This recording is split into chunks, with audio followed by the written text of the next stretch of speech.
Kellyanne Conway and Karl Rove as we get ready. One of the next big speakers, I think, is Doug Emhoff, who's going to be introduced by his son, the second gentleman who wants to be the first gentleman. Kellyanne, let me get your thoughts on that. I mean, you know, the reason, obviously, is that we've got a woman who's running for president. Second time around that we've seen someone in the lead. Hillary Clinton last night she went out there and said that she saw on the other side of the cracks in the ceiling, she sees Kamala Harris at her inauguration. Your thoughts? That could happen, and Doug Emhoff is probably a household name by now. But Martha, I don't think in the end that Kamala Harris's obstacles to the Oval include her race or her gender. I think it's going to be this lack of granularity over time. Short term, it's a great payoff for her to be nonspecific, to absorb whatever it is you want her to be on every issue. Long term, and we're getting closer to long term after this convention, it's a big risk because people really do want specific and substance. Do they want to make history with the first female president as much as they want to make their mortgage and rent payments, as much as they want to make the family budget work? It's an important question. People feel like life is increasingly unfair. They feel that people are coming here illegally, getting cash, cell phones, clothing, hotel rooms, while they're literally struggling to pay simple monthly bills that weren't that much out of reach and so unaffordable that long ago. They feel it's unfair to have men and women's sports. It's unfair to have plumbers and pipe fitters pay for student loans of doctors and lawyers. And we're hearing a lot of that. So Doug Emhoff will have his moment. It just doesn't feel that Kamala's race and gender are going to be the impediment. People want her to be the next Barack Obama. She has to be careful not to be the next Hillary Clinton. The Obamas are wildly popular, no question. This is the third consecutive convention.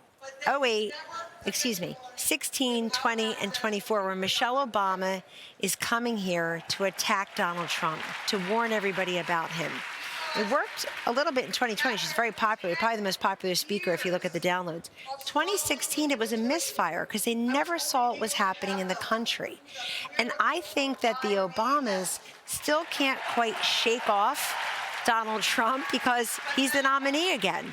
So are you going to put him away by attacking him here, or are you going to follow up on the campaign trail and help Kamala win? I think it's a delicate balance for this reason. And you mentioned Doug Emhoff. Let's mention him and Barack Obama. Sure, you're there to support Kamala Harris, but if you're her husband, great tonight. If you're Obama, how do you help her win without going too far to fill in those policy holes and gaps that everybody's wondering about?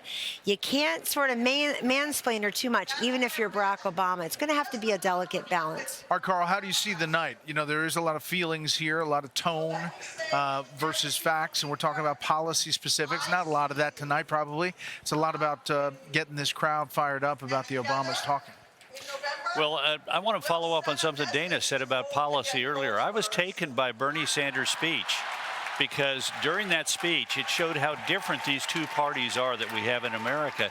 He went out of, you know, the ending of the speech was all the nostrums, you know, Green New Deal, Medicare for all, and so forth. But he started off by talking about the things that he thought Joe Biden had done right, which were the first one was the American Rescue Plan, nearly $2 trillion of additional spending. And then he marched his way through all of the additional spending that even Obama's Treasury Secretary, Larry Summers, said, you pass this stuff and it's going to cause a burst of inflation.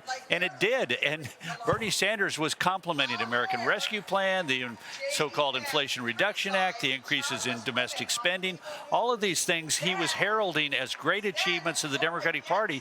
Well, the American people felt that in their lives in the form of higher prices for everything they bought at the grocery store, the department store when the kids went back to school, when they filled up their car with gas, when they paid their rent bill, when they paid their utility bill. And I thought it was really amazing that these two parties are talking past each other. Democrats like Bernie Sanders think that inflation had nothing whatsoever to do with this gigantic explosion of spending that occurred starting in 2021 with the inauguration of Joe Biden as president. All right, guys, stand by if you would. Hey, Sean Hannity here. Hey, click here to subscribe to Fox News YouTube page and catch our hottest interviews and most compelling analysis. You will not get it anywhere else.